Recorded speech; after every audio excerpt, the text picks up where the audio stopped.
I guess this is a problem I have to deal with now. I'm gonna try a bunch of fucking shit and hopefully I don't have to call maintenance. And as a professional, I'm gonna try to answer that shit so you don't have to call maintenance. So the first thing I'm gonna try is I boiled some water. It's not boiling anymore, obviously, but I don't know.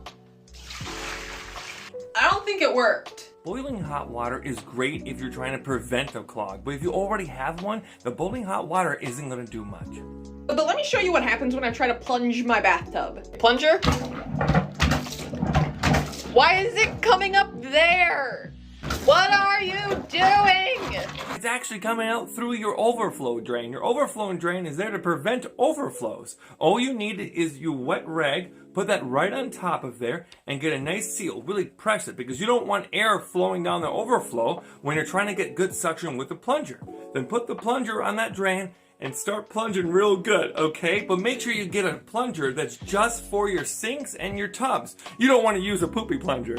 I looked literally everywhere for a snake for the drain. I eventually bought this on Amazon literally today. I'm not a big fan of these Zippets. They're plastic and they can break and get stuck down your drain and you can have a bigger problem. They're also not long enough to get most of your clogs. They're great for shallow clogs, like if you can have some hair that's stuck underneath the plug or in your P-trap in the tub, great for that, but not great for much else.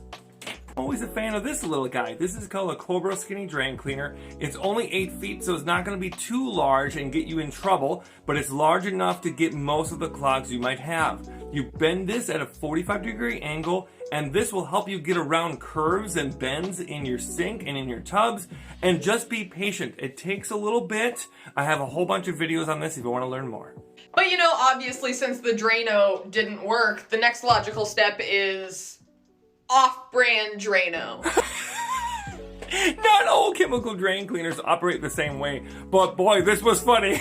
I don't like any chemical drain cleaners, for the record. Often they don't actually eat away at the clog and they can just loosen it up, send it down farther down the drain and make a bigger clog. It can be a nightmare. And also when you put down drain cleaners and you have to call a maintenance technician, now you have drain cleaner and you have to still do the clog, and that could be dangerous for us technicians. I'll call maintenance tomorrow. You know, it can be so discouraging when you do all that work and the problem still isn't solved. But here's the thing, you learned a lot today and that's a huge accomplishment and I'm proud of you. That maintenance technician is going to come over and solve the problem and it's going to be okay.